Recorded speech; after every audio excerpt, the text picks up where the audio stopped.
শীতকাল আর পালং পনির খাবো না সেটা হয় নাকি? তাও আবার একদম নতুনভাবে। পনির আছে, আছে পালংয়ের পেস্ট, পেঁয়াজ কুচি। এবার আমরা চলে আসছি কড়াইতে।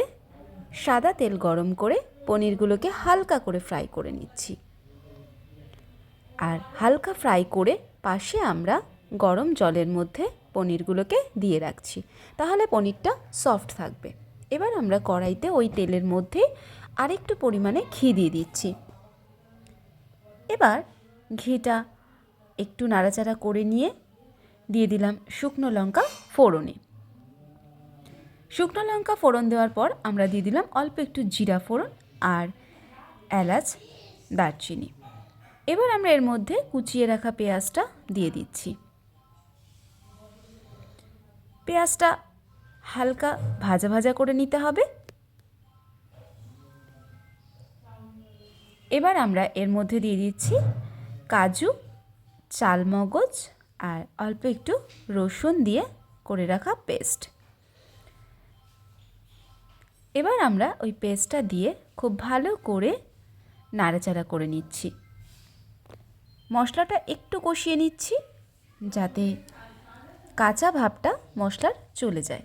মশলা থেকে যখন তেল ছেড়ে আসলো, এবার আমরা এর মধ্যে দিয়ে দিলাম পরিমাণ মতো নুন, দিয়ে দিচ্ছি অল্প একটু হলুদ গুঁড়ো, দিচ্ছি অল্প একটু ধনে গুঁড়ো। এবার খুব ভালো করে আবারও আমরা একসাথে সব মিশিয়ে নিচ্ছি। মশলাটাকে আরও একটু কষিয়ে নেওয়ার পরে এবার আমরা এর মধ্যে দিয়ে দিচ্ছি বাটার। বাটারটা দিয়ে আমরা বাটারটাকে খুব ভালো করে এর মধ্যে মিশিয়ে নিচ্ছি। বাটারটা দেওয়াতে আমাদের টেস্টটা আরও অনেক গুণ বেড়ে যাবে। এবার আমরা পেস্ট করে রাখা পনিরটা দিয়ে দিচ্ছি।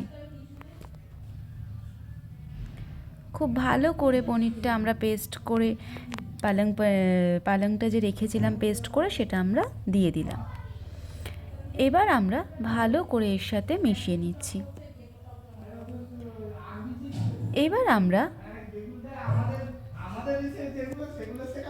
অপেক্ষা করলাম কিছুক্ষণ। করার পরে আমরা জল শুদ্ধ যে পনিরটা আছে সেটা এর মধ্যে দিয়ে দিলাম। ভালো করে এবার নাড়াচাড়া করে নিচ্ছি। একদম অন্য রকম একটা রান্না। কেন অন্য রকম সেটা এবার আপনারা দেখতে পাবেন।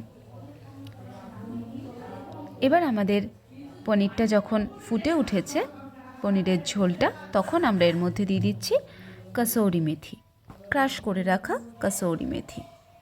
এখনও বাকি আছে বন্ধুরা, দেখতে থাকো। এবার আমরা একটা জায়গায় করে নিয়ে নিয়েছি অল্প একটু ঘি। ঘিয়ের মধ্যে দিয়ে দিচ্ছি শুকনো লঙ্কা। শুকনো লঙ্কাটা একটু ভাজা ভাজা হয়ে গেলে আমরা এর মধ্যে দিয়ে দেব রসুন। এটা আমাদের পনিরের স্বাদটা একদম অন্যরকম করে দেবে। অন্যরকম মানে একদমই অন্যরকম। এর মধ্যে দিয়ে দিচ্ছি একটুখানি গুঁড়ো লঙ্কা। এবার আমরা খুব সুন্দর করে এটাকে ফ্রাই করে এটাকে আমরা পনিরের ওপর ছড়িয়ে দেব, একদম তড়কা লাগিয়ে দেওয়ার মতো। এত সুন্দর লাগে টেস্টটা, এটার জন্য ভাবতেই পারবে না। এবার আমরা ঢাকা দিয়ে রাখলাম। রেডি হয়ে গেল আমাদের পালং পনির।